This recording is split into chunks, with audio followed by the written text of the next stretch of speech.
estamos vivendo um momento complicado na história do Brasil, porque a população está muito indignada com a situação política do país.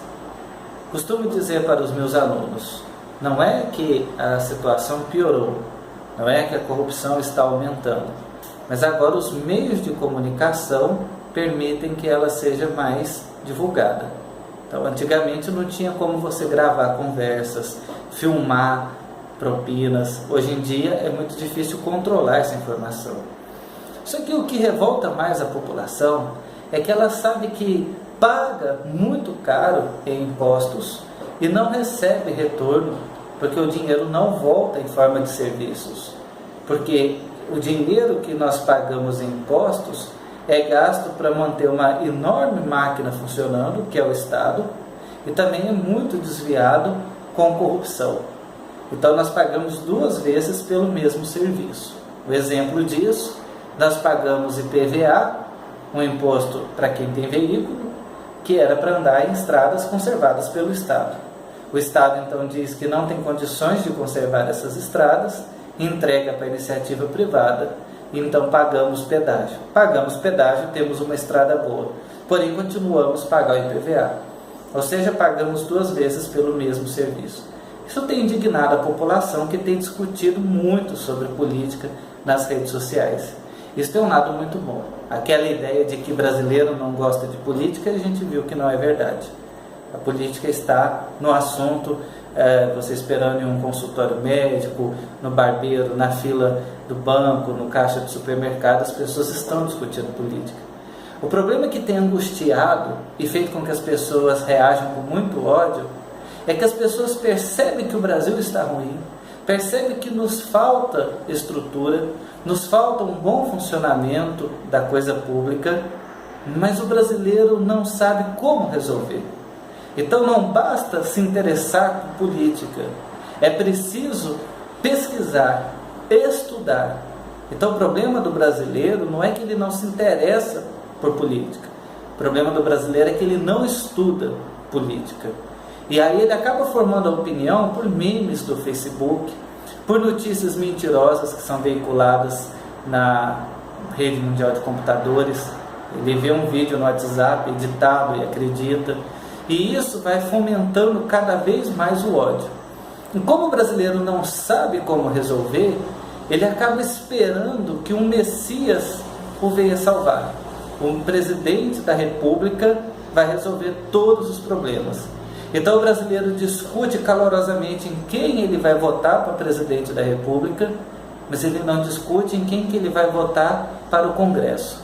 Ele não discute em quem que ele vai votar para deputado e senador. Isso porque quando o Brasil ficou independente de Portugal, ele se manteve uma monarquia. Ele não fez uma revolução popular. Dom Pedro I proclamou o Brasil independente e se tornou o imperador absoluto. Então as pessoas ainda têm essa herança de pensar que um presidente da República ele pode governar como um imperador absolutista.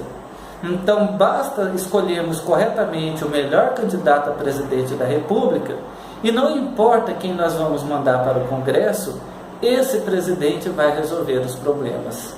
Mas não é assim que funciona. Qualquer nome que for eleito para a presidência da República, por melhor preparado que seja, por maior boa intenção que ele tenha, ele vai precisar negociar com o Congresso. Porque a Constituição de 1988, que rege o país, estabeleceu 3 poderes: o Executivo, o Legislativo e o Judiciário. Então o brasileiro não sabe como resolver e fica na expectativa. Então ele percebe que tem algo errado, ele destila esse ódio para o seu inimigo, para aquele que é do partido oposto ao que ele tem simpatia, e nós temos um país polarizado, em que temos de um lado o nome do Lula, de outro do Bolsonaro, mas também outras figuras como Ciro Gomes, a Marina, o PSDB tentando chegar em um nome, definindo ainda entre Alckmin e Dória, o próprio Luciano Huck, muitas já se manifestou. Então as pessoas pensam, se nós escolhermos corretamente um destes nomes para presidente, teremos o problema resolvido. Mas não é assim que vai acontecer. Qualquer presidente que for eleito este ano para governar a partir de 2019, vai ter que negociar com o Congresso. Uma parcela da população entende isso, sabe que é preciso renovar o Congresso, que os deputados que temos hoje não estão atendendo os anseios da população. Mas aí nós temos outro problema. A população também não sabe como renovar o Congresso.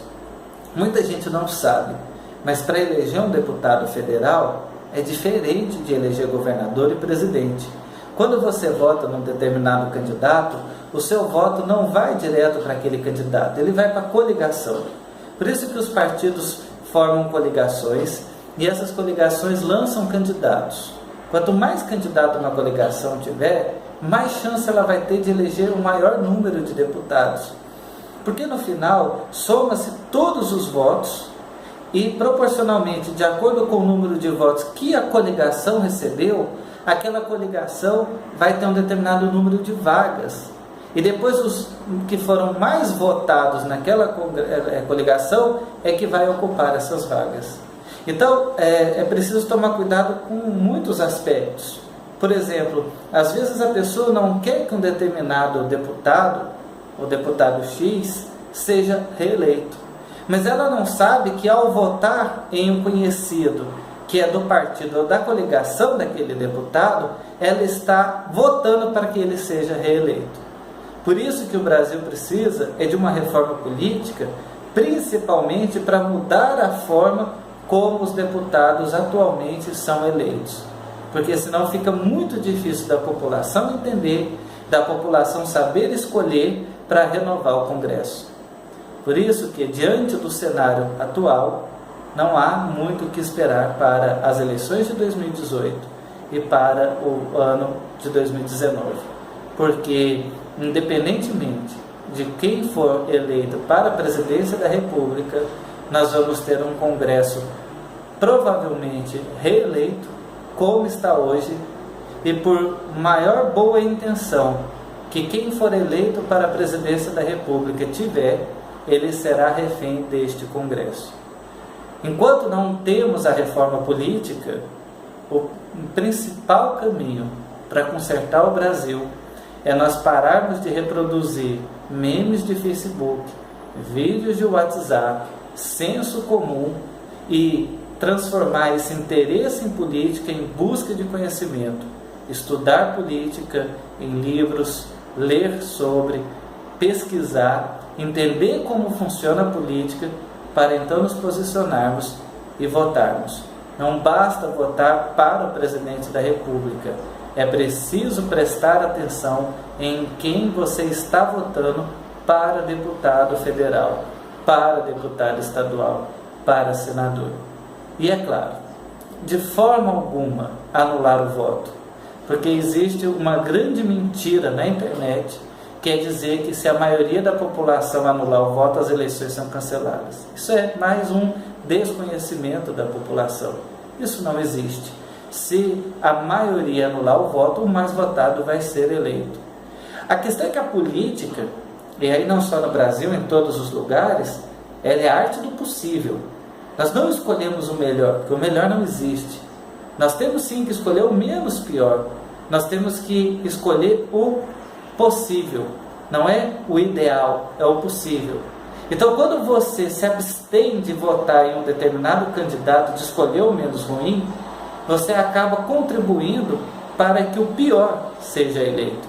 Não adianta reclamar que não tem nenhum candidato bom e anular o voto.